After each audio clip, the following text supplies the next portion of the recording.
welcome back to my reviews of the brand new Transformers series, EarthSpark. Today, we're taking a look at the episode, Age of Evolution, Part 1. In this episode, the Autobots combat the Seekers, while the Terrans explore their origins. We begin with some ghost agents and reporters arriving at a ghost base.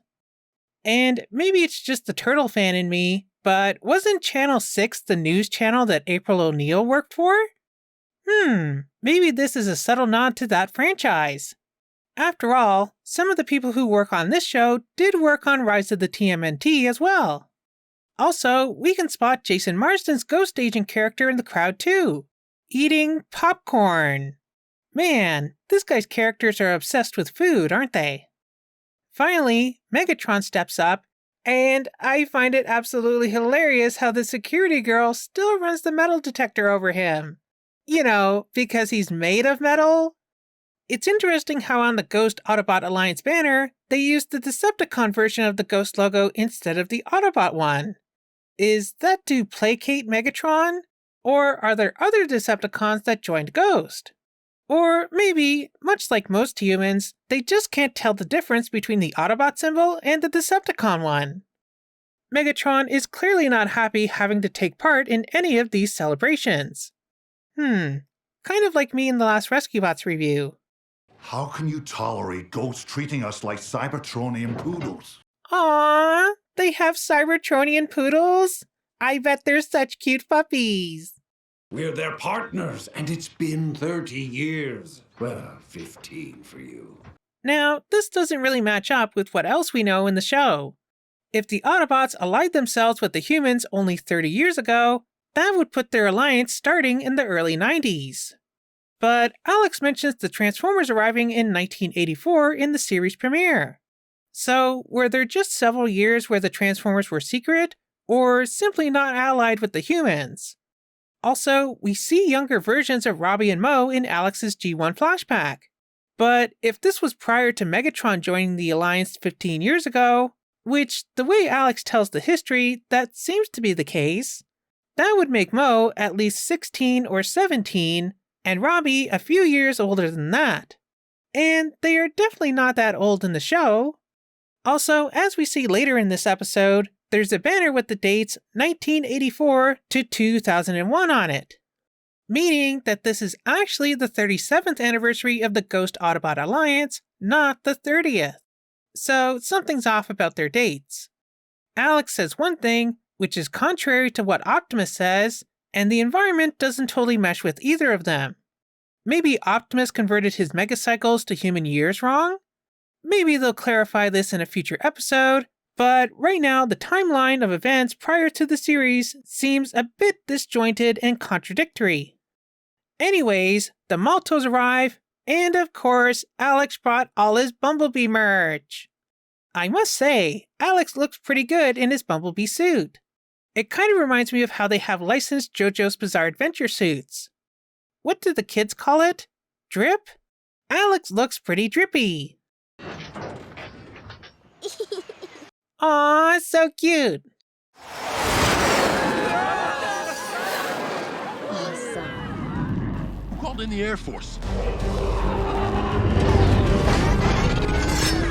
That's not the Air Force. Everyone get down! Yes, the Seekers arrive. Skywarp and Novastorm. They're even name-dropped as the Seekers by Dot. I love that we have more Decepticons in this show. I love that the Seekers are both girls. Skywarp is even a girl like she was in Cyberverse.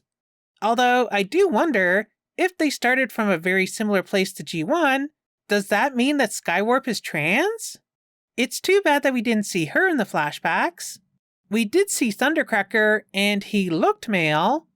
Although, like in Cyberverse, from what we've seen so far, there isn't a huge difference between the male Seekers like Starscream and the female ones like Skywarp and Novastorm.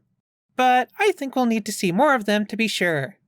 By the way, both Skywarp and Novastorm are played by Nicole Dubuque, who was a writer, story editor, and series developer on the original RescueBots. And she was an executive producer on RescueBots Academy, as well as this series. So great to have her back for this show. The action in this fight scene speaks for itself.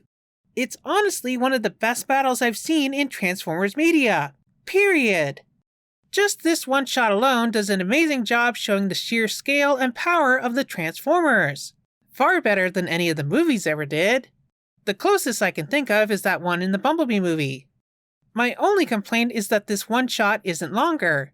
I would have liked to have seen something similar to that of Daredevil or Oldboy, holding on this one shot for a minute or two without cutting, rather than it just being a few seconds.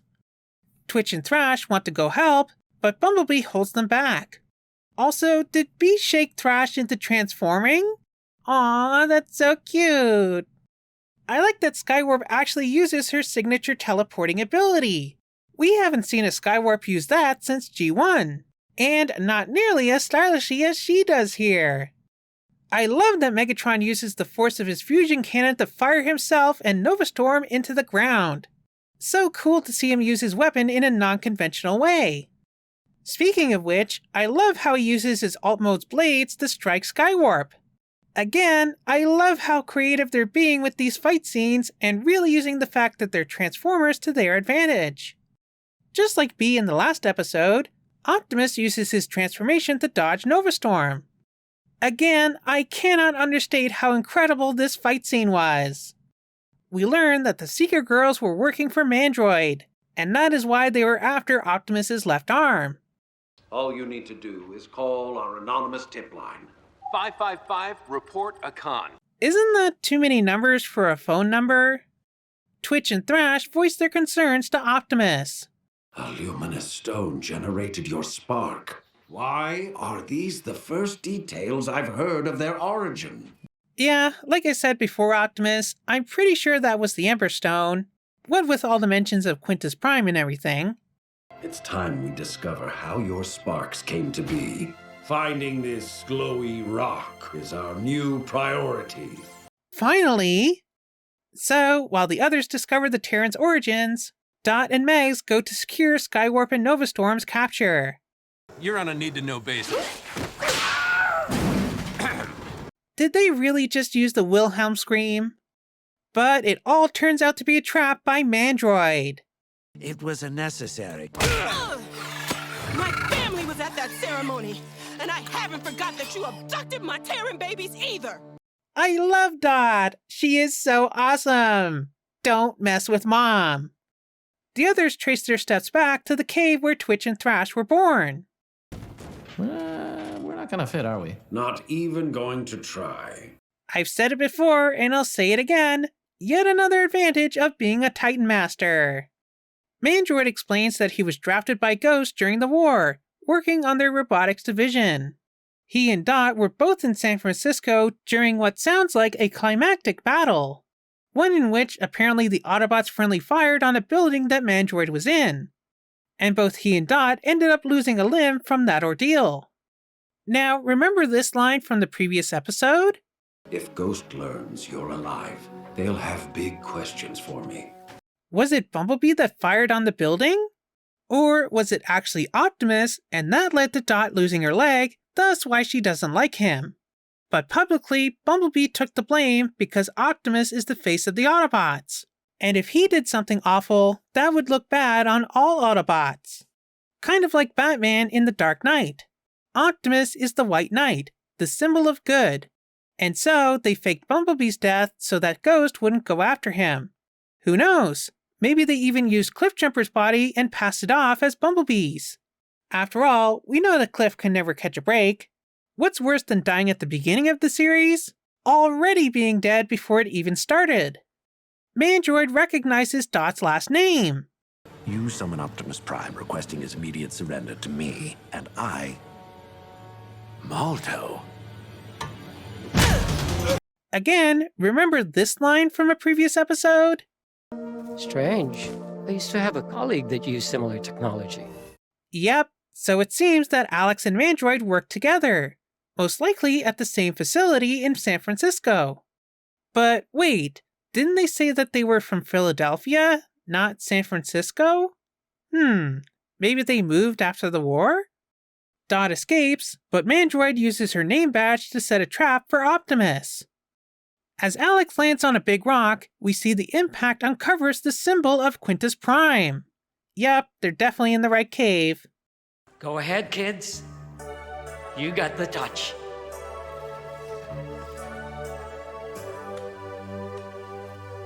Yes! Oh my Primus, yes! Not only did they say it, but they even had a little instrumental version of the touch in the background. It feels like forever since we've had that in Transformers. I mean, Cyberverse referenced it, but they couldn't license the song. Although Bumblebee did play it in his movie. You got the touch! Why are we still working for Mandroid? We either find Autobots for him, or Autobots find us for Ghost. Is it too late to be Autobots? Aw, I think you can be an Autobot if you want, Nova Storm. It's gotta be better than working for Mandroid. Probably. Optimus confirms for us that this is indeed the Ember Stone. And Alex is even familiar with Quintus Prime. He's one of the original 13 who helped create Cybertronian culture. History says he created life on worlds across the universe. Alex must have read the Covenant of Primus. Now how come I didn't see that as one of the kids' textbooks? Must be a college-level course. But this revelation is interrupted by Skywarp and Nova Storm. I love how Skywarp is able to teleport not just herself, but other things as well, as she swaps the Ember Stone for Dot's name badge. Very cool use of that power. And Zomblebee, who's back from the dead with a midlife crisis alt mode. Yeah, I wasn't going to say anything, but what's wrong with the VW bug, B? Maybe it's part of his disguise for hiding from Ghost. I like how Twitch and Thrash are able to work together to retrieve the Ember Stone, and they take shelter inside the cave.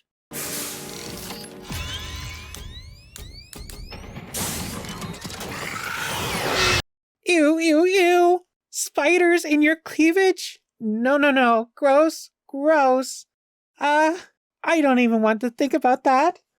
So, that horror aside, this is another great fight scene. I like that we can see Nova Storm using her null rays in this shot.